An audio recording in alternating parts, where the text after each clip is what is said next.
Long Play listening party, listening to my album, Frog on the King's Head, as MS Ride. And side 2, if you haven't listened to the last week's episode of side 1, you can check that out. But we are starting side 2 right now with Split Time. It's a weird one.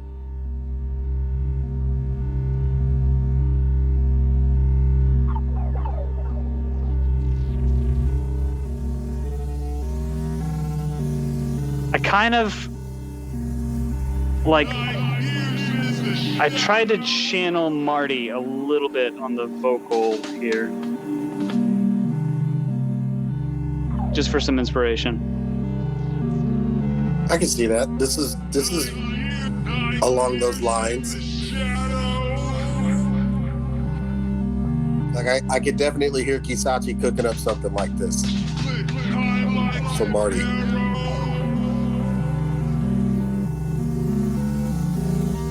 This is the Medusa again, as far as the main like synth part.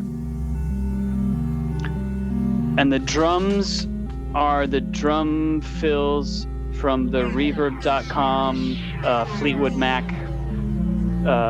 sample set, which is free. You could just go, I'll link to it. You can go download that. Yeah, please, because I don't know if you know this, but that's my favorite band from the 70s.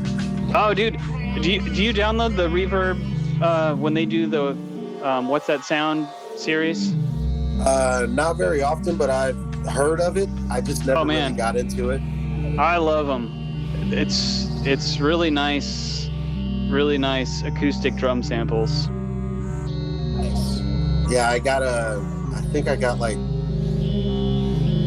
10,000 drum sounds from that site.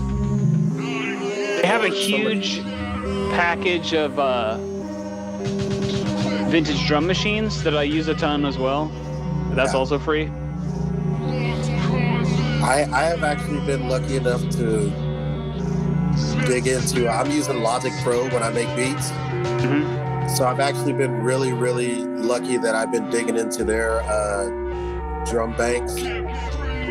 But I need to get more drums. Like, I don't want to continue to use theirs. I want to be able to load into my own sounds into the Axiom instead of just theirs. So that's kind of where I'm at now with that. But I could. Do you want all my drum samples? Because I'll send them to you if you want. They're all like no license. You know, they're all free to use. I will take anything that will help both of us move forward in these endeavors. Like I don't turn down free anything when it comes to music or advice or anything. If you have something that can make me a better artist and you're willing to share it with me, I will gain all of the knowledge that I can out of it and pass it to someone else as well. Yeah, I will share it. So this podcast episode is going to drop on August 9th. I will share, so in the link in the show notes and in the YouTube description, and I'll send it directly to you, Ebony, I will do a link to all my drums, free to download. It'll be good for 7 days. I'll do a WeTransfer. Okay. So if anyone is hearing this past about August 16th, 2023, the link is probably expired, but if you're up to date, I'll be happy to share my drums with you. On this song, have you ever heard of the Olivia Trimmer Control? Mm-hmm. That's what this kind of reminds me of. Their second album, Black Foliage, is a lot of like ambient, ethereal music like this that doesn't necessarily not have a rhythm bass, but does have a rhythm bass. You know what I mean? Yeah. Like it kind of undulates between, are we going into a song or are we going to stay at this level of ethereal noise? And that's what this one reminded me of, because like that was kind of the first band that really threw my eyeballs all the way open when I moved to Lawrence, was that band. Are they from Lawrence? No, they're from Athens, Georgia. Okay. But did they come through? No, a kid that I worked with at Papakino's, actually, a kid named Justin McDaniel, put me onto them. And we had just been talking about our mutual love of the simplicity of the Beatles and how they didn't really do a lot of things that were like earth shattering, but the way they did things made music a lot more accessible to people. Like the bands that they birthed, a lot of those bands didn't really do like the hard, intricate things in music that some bands do. You know, they weren't like the godfathers of prog rock, basically, is what I'm saying. Yeah. So like, but they did the simple things that made pop music more accessible to people and allowed a lot of people to start making pop music. And he was like, if the Beatles came out in 1994 instead of 1964 and they just manipulated tape, that would be the Olivia Tremor Control. Okay. And he put it to me in that way. And then I started to realize that those guys just punished tape, like just reel to reels and DAT tapes. Like I saw videos of old school grainy videos of those guys just snatching tape through reel to reels. And that's how they were making certain sounds. And I was just like, this is gorgeous. And didn't realize that I was seeing something gorgeous at the time because it sounded just like a bunch of noise. Yeah. And then a couple of listens into it, and I was like, oh no, these guys are just smarter than everybody. Like you just leave them alone. They are in a corner by themselves. Let them play. That kind of feeling is what I got from their music. And I got that feeling listening to that song. It's like, yeah, he's on to something here. I like this. So yeah, Howie, it's I like the variety of stuff that's on here, and I would imagine that's probably maybe just using the 404 for everything. 100%, and it's not about the 404, but just sampling in general, right? Like finding something you want to work with. And it's been so much fun to let my imagination run wild, and I didn't realize how wild it was until I started working in this way. And it's so fun to just not feel like there's any rules, right? And you could do a weird one, you could do a banger, and you can sing or you can speak. And okay, so we've come to and then referring. Sorry, I wanted to throw this in here on the samples and the drum stuff. I also have. Oh man, it's a crap ton of stuff. Loops and I guess some of these are from like different sites, but I do have a lot of royalty-free samples. And then David Jarrett, he sent out a link to a lot of stuff that he like live sampled drums.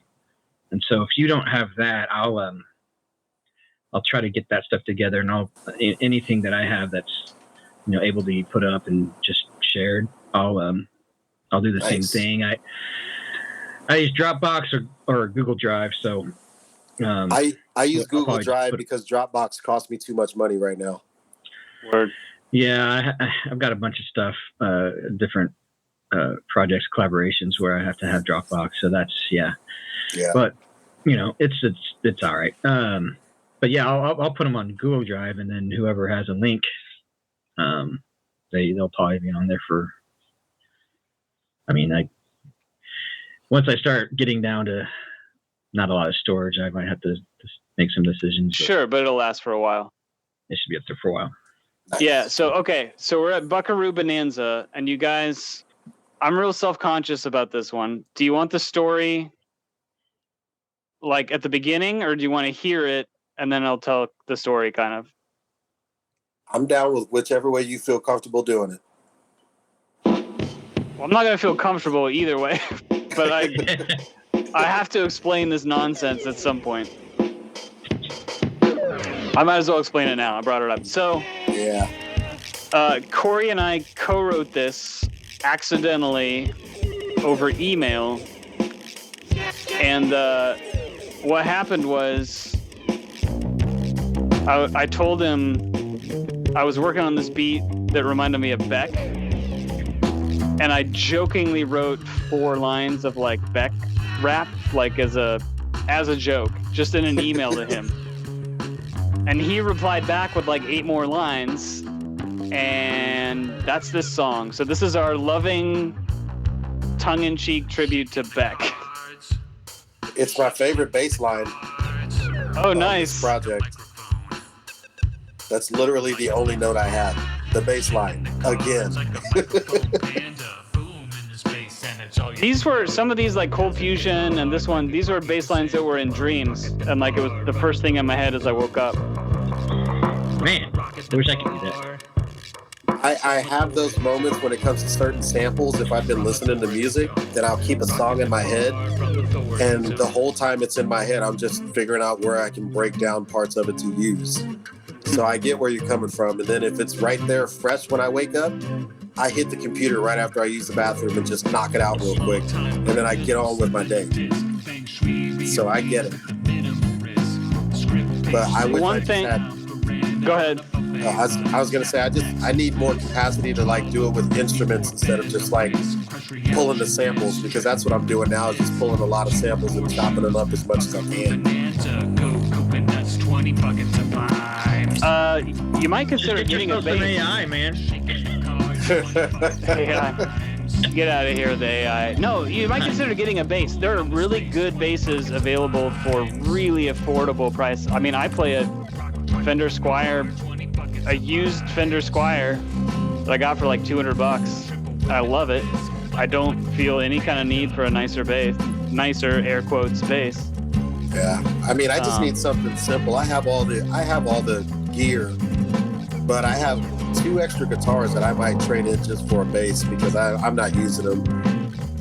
Bass is so fun. I love. And the nice thing nowadays too is you got, it's so that you can, all the types of effects or things you want to throw on it, you can just have in your computer and just plug in. Yeah, I can just plug it straight in through my plug it in through my MIDI box and just use a preset and record like that. So, but yeah, this is definitely my favorite bass line on this whole project. I'm really proud of the yeah sample, because that was late. That was like I had everything else in place. I was just like, it needs something. And I am just now starting to work with vocal samples because I was always nervous about chopping voices. And I got a couple of videos on like my Instagram page that have turned out to be pretty solid when I listen back to them when it comes to vocal samples.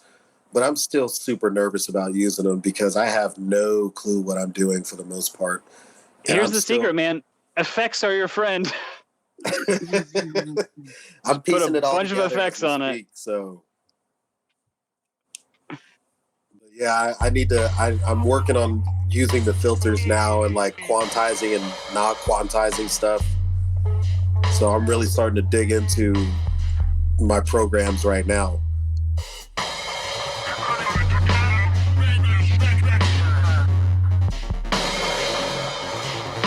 Do you think I'm spooky?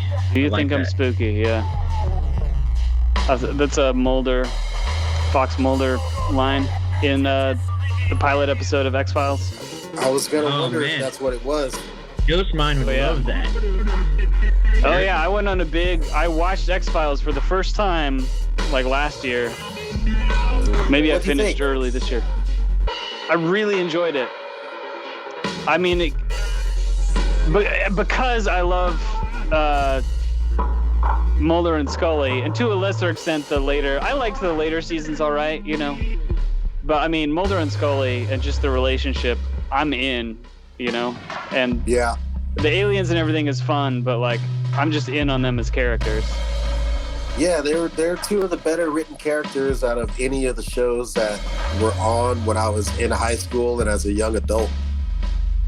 But man, I wish I could call Eric right now, just throw him on, man. Get into X-Files. Just send him the song, Nate. I will. I was going to. Like, I spent a lot of time in high school doing sports, so I didn't have a lot of free time. So I missed out on a lot of TV shows. Like, the only TV show that I really watched at that point in time on a regular basis was if I wasn't at a football game on Friday nights, you know, watching football or getting ready for a soccer tournament, I would watch Star Trek The Next Generation. And that was a Friday night show, which was super weird because, like, you know, now that I look back on it, I was a young, handsome kid. I had plenty of options. And I sit at home and watch Star Trek. So, like... Counting down. Man, I love Star Trek. Did you catch, and we covered it on the pod, but my last synth album, it's all Star Trek titles. It's episode titles, like, mashed up. So I'd take a piece of one, a piece of another. No, and I was just on your Bandcamp page earlier, and I didn't even put two and two together on that, so I got to go back and check it out now. Yeah, that's on the night mode page, Continuing Worlds. Okay. Gotcha. Howie, I know, I'm pretty sure Nate has, because between me and Approach, he had to have at some point in time heard them. But Howie, have you ever heard of Anti-Pop Consortium? Mm-hmm. That's what this gives me. Like, Anti-Pop specifically Anti-Pop versus Matthew Shipp. Okay.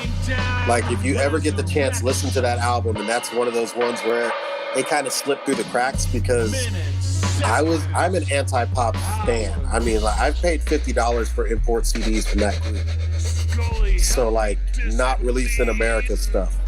Yeah. And this reminds me a lot of that. And then they have another EP called The Ends Against the Middle that this would not be out of place on. And that's, I mean, for me,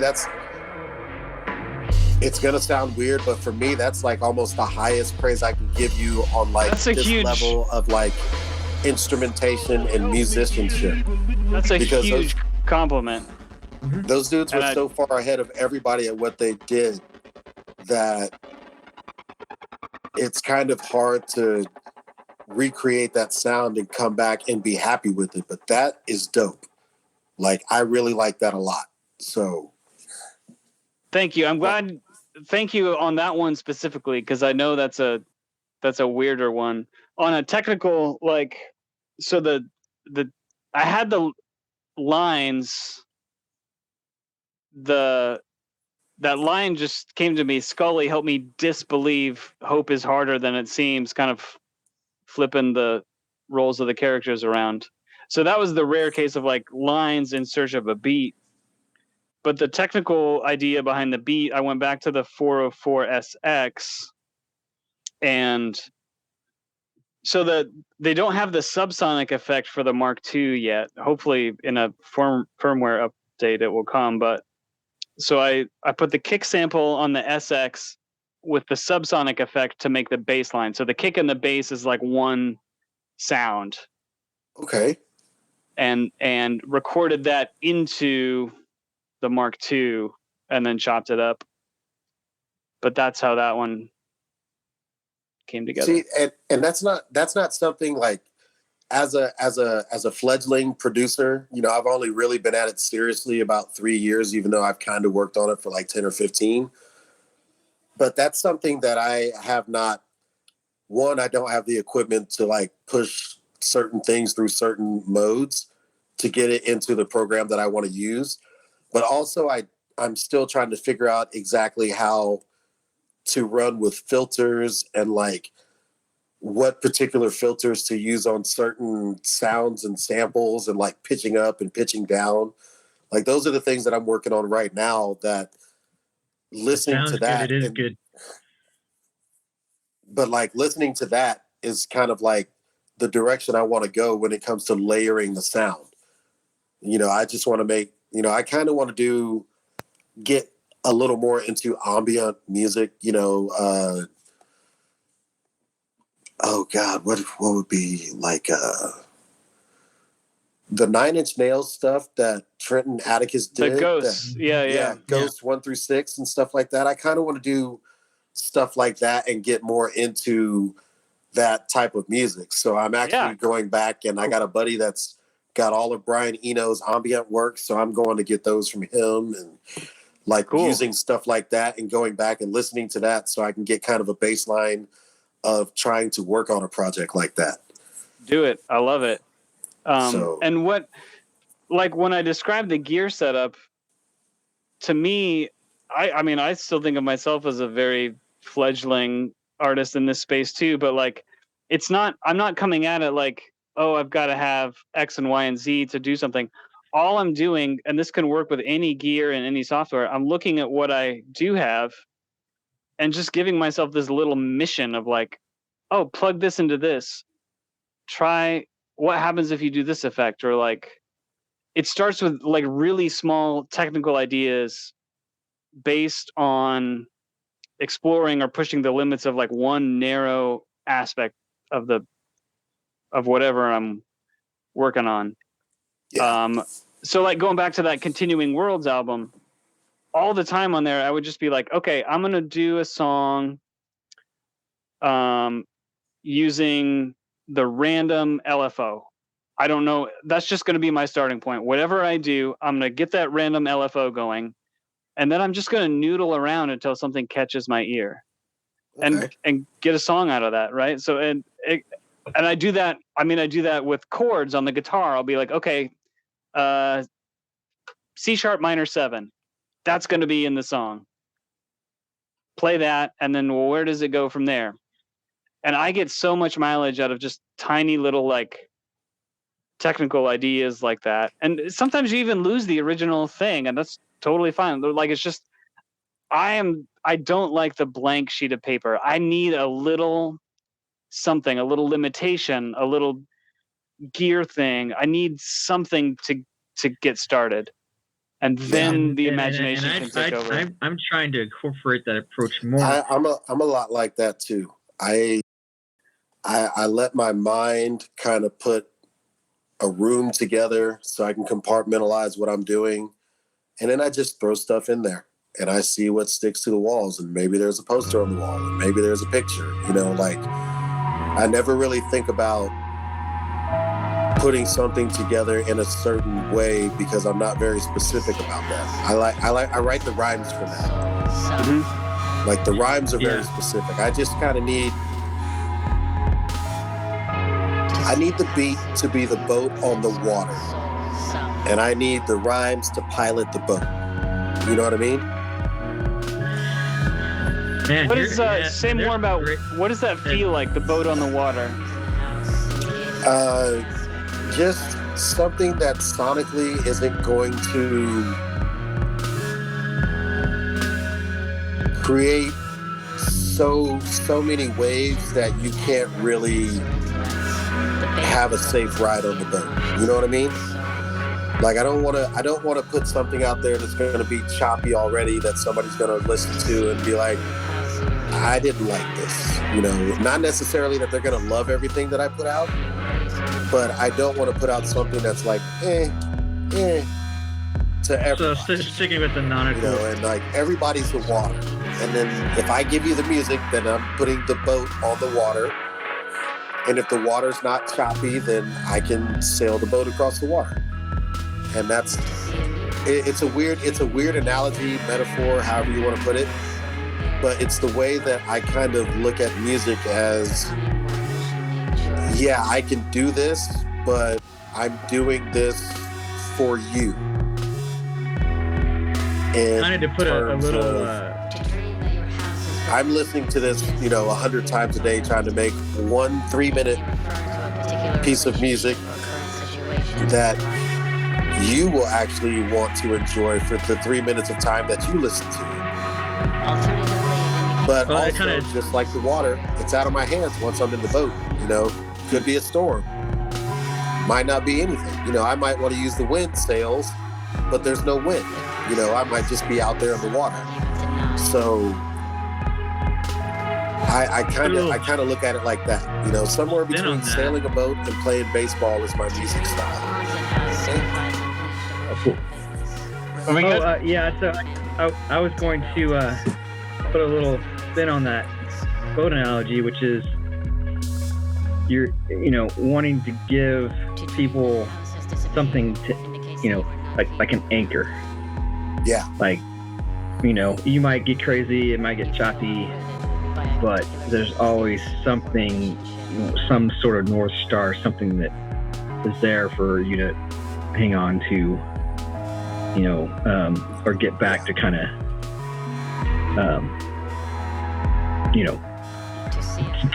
so you like a sinner, an anchor. Yeah, definitely. If you will.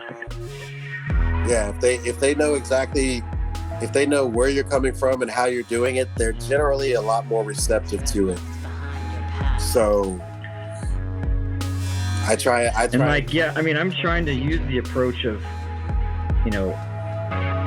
having something to go off of, or to be anchored to when I'm writing. But a lot of times, man, I'll come up with a beat, or I'll come up with something, and just record. And then I'll just sometimes I take out like everything except like a bar, 2 bars, and I'll use that as an element, through a handful of times throughout the song. But it'll be 5 minutes of maybe cool stuff, and I just depending on what else happens, you just chip away at it until it fits where it sounds like it should be. Yeah, that's a lot of the stuff that I'm coming up with beat wise is literally trial and error. Like a lot of the songs I'll try and, because I'm not very good at like playing my own bass lines on the synth right now, I try and take as much from the song that I can sample as possible. So lately I've been doing like 5 or 6 tracks of just parts of the song I can sample. Some parts just have notes, and like some parts don't have bass lines in them, so I can use those as like the accompaniment, or like the 8 bars markers. Right. And then other parts of them are the bass lines that I use to kind of ride through the whole track.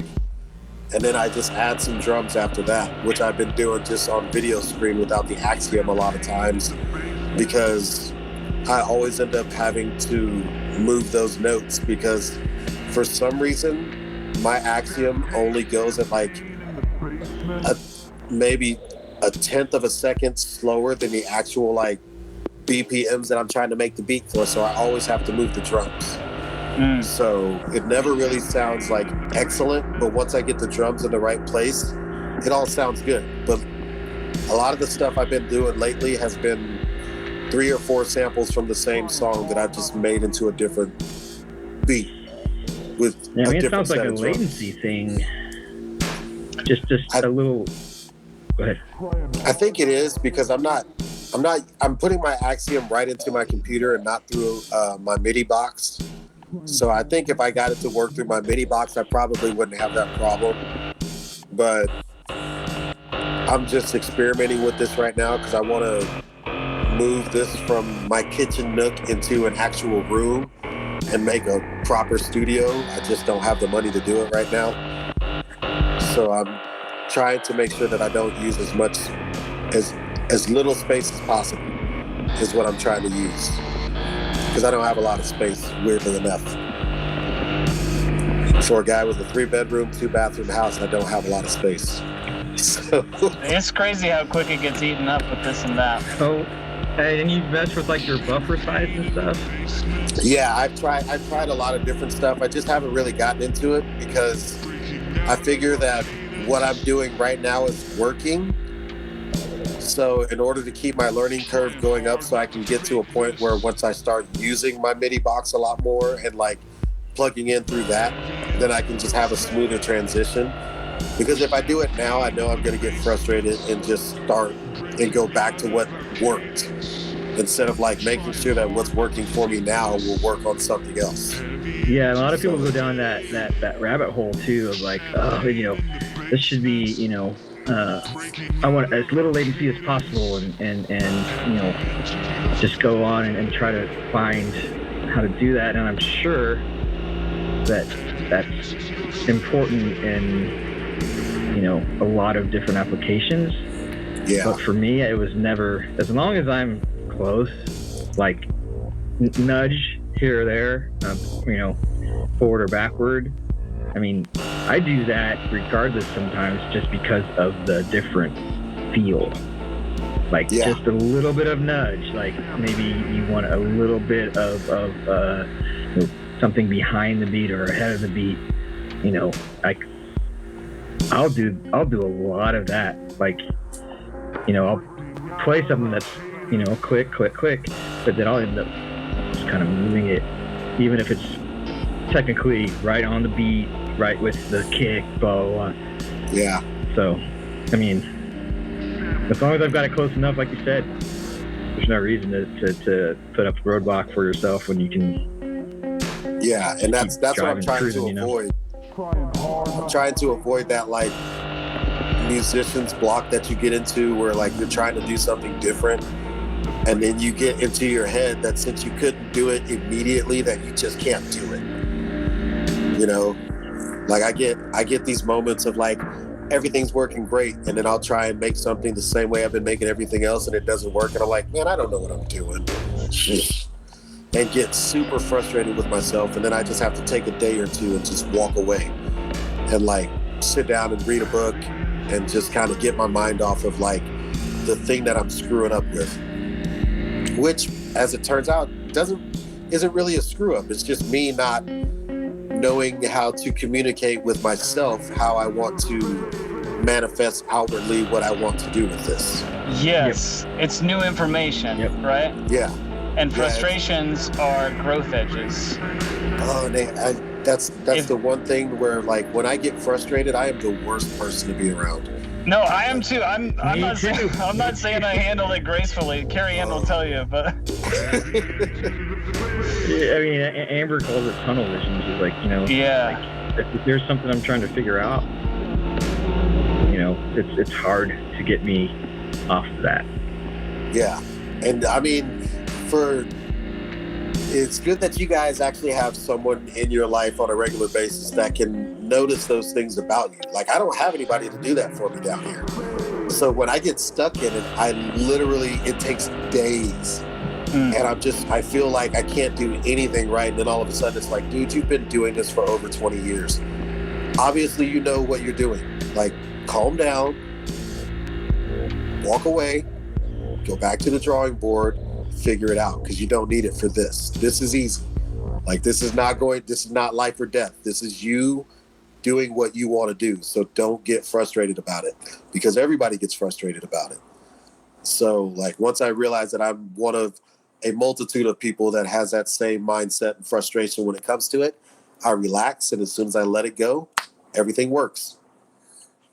So, what a perfect transition, listeners, because next week we'll be continuing on with Ebony and listening to Left Grizzle in HD. My first full length. The first full length. Super psyched for that. Man. What you've just heard, of course, is Frog on the King's Head, my new album as MS Ride. Available at mrfuriousrecords.bandcamp.com. And as of now, all of the major streaming services. So you can go ahead and stream that. I hope you enjoy it. And we'll catch you next week with side 1 of Left Grizzle in HD. Until then, we've been the Long Play Listening Party. Later, everybody. Later.